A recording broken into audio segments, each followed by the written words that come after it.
Welcome back. Today's topic is problems in computational potentials, electrostatic potentials due to different charge configurations. In the last video lecture, we have seen how to compute the electric potential. We have also seen different problems of computing the electric potential due to different charge configurations. We will continue this lecture also with one or two problems of how to compute electrostatic potential and electrostatic field intensity. So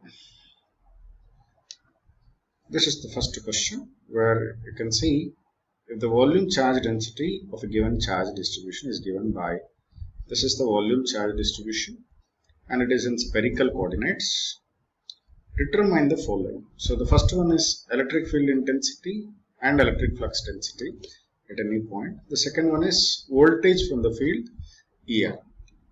If V is equal to 0 at R is equal to 0. So two things he is asking us to determine. He is giving us only one thing. This is volume charge density. So in this is the case, how to determine the volume charge density. See, this is the volume charge density.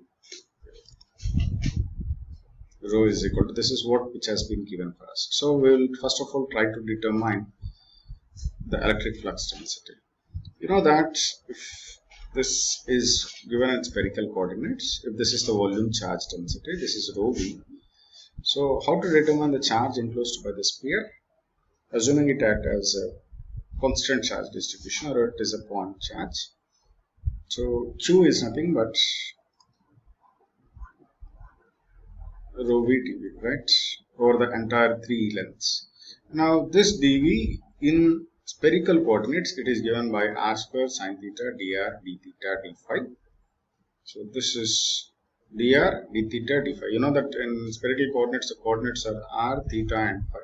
So dr d theta d phi. Since these two are not related directly to the length, I will get r square sine theta here. And if I substitute these things here,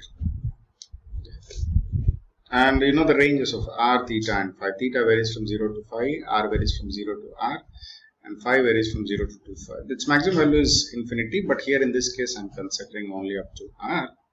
So if I integrate this one, this is my rho v and this is my d. I have substituted these values and I am integrating it from respect to theta, phi and r. So first of all, let me integrate it with respect to theta. So what I will be getting if I integrate it with respect to theta, so sine theta will become minus cos theta, isn't it? And it should vary from pi to 0. What I will be getting? 1 plus 1, I will be getting 2. So this will become, if I integrate it with respect to theta, rho a r, I will get 2 here.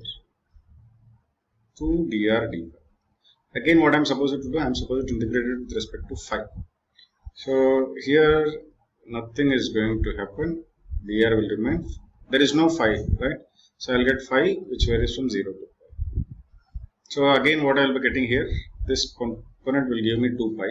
So my equation now becomes 4 pi rho naught a r dr. This is what I have written. And I am supposed to integrate it from r is equal to 0 to r. So r dr, r with respect to dr, it is r square by 2. Already here 4 is there, so I will take it as 2 pi. Okay. So now my charge is, I have already obtained. What is my charge? It is 2 pi rho naught a r square. 2 pi rho naught a r square. This is my charge which is enclosed by that distribution.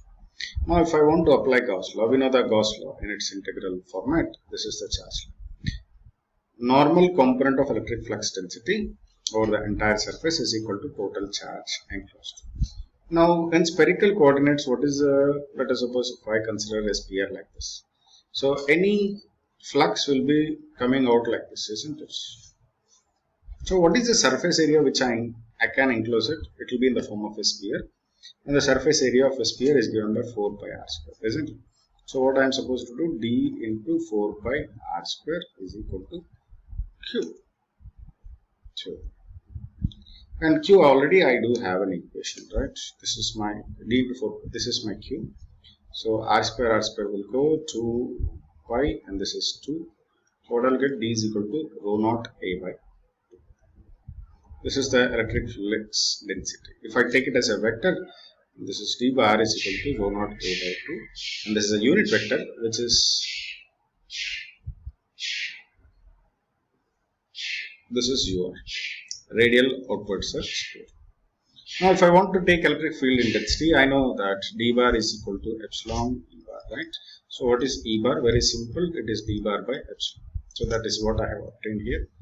So I already have d bar, so I'll just divide it with epsilon here. This is my electric field intensity. Both will be in the same direction. So the first job is done. The second one is now determining the voltage from the fields. So voltage from the fields, we know that we have also gone through Maxwell's second equation, which indicates that V is equal to minus integral of E dot dl. Now in this case, my dl is nothing but my dr, isn't it? So I'll convert this one as dot dr. Okay. So what is dr in this equation? So E already I have got. What is E? Rho naught a by 2 epsilon into dr. I'll just directly take it as dr because it's a spherical coordinate system. So in this case, if there is no r component, so I'll take it as r. Integration of 1 is nothing but r, isn't it? So this is my expression. And this is some imaginary term, a constant term. Now I am supposed to determine the value of C based upon this particular condition of V is equal to 0 at r is equal to 0. If I substitute r is equal to 0 here, what I will be getting? V is equal to 0 plus C, which means V is also 0, right? V is equal to 0. So what I am getting? I will be getting C is equal to 0. So if I substitute C is equal to 0, this is my voltage equation. So substituting in the equation C is equal to 0. So this is the equation for voltage. So this is how I will employ these type of equations to determine the random constant C. Okay. Now we'll move on to the second problem now. If you see, the second problem states that in spherical coordinates, electric field intensity is given by E bar. This is electric field intensity, and you should determine the potential at any point using the reference. These two are two different cases. For each case, I am supposed to determine the C value, the constant, random constant, and then I should determine the potential. So we know one particular equation, V bar is equal, V is a scalar, right? V is equal to minus E of dl, or I can write it as dr. That we will try it now for two different cases. So we will try to determine V from this electric field intensity, and then we will apply two cases of boundary conditions. So the first one, this is a known equation, and we know that it is along the radial axis in spherical coordinates. So I will take it as integral E bar dr.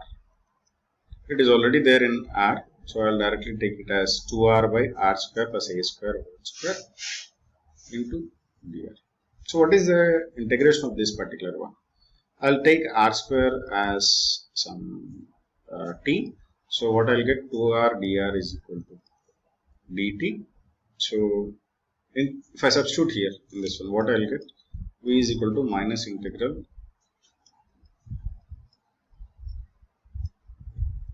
So I will take r square plus a square as t. Okay, this will help me out, right? So what I will be getting here, this is dt and this is t, right? So what is the integral of this one? The integral of this one is very simple. It is 1 by t plus c. So what is t? It is r square plus a square. That is what I have obtained here. V is equal to 1 by r square plus a square plus c. Now this equation, you should determine the value of c based upon these two conditions. Two different conditions, two different c values.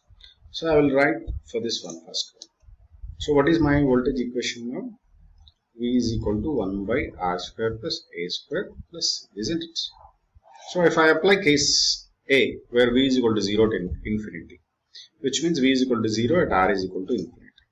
If I substitute here V as 0, R as infinity, so what I will get 1 by 0, this is plus C is equal to C itself.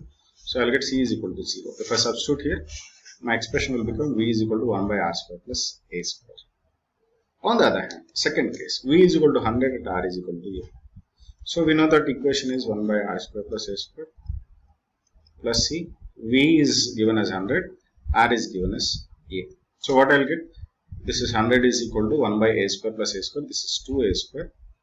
This is C. So C is equal to 1 by 2A square. 100 minus 1 by 2A square.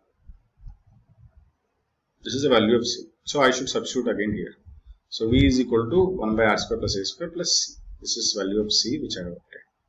So if I simplify this thing, I will be getting this value of voltage. So this is the way how to employ these conditions to determine the value of C. Most of the times we take C as 0, but it may not be the same for all the case studies. Okay. I hope now you are able to compute the potential due to different charge configurations based upon the conditions which you have been given.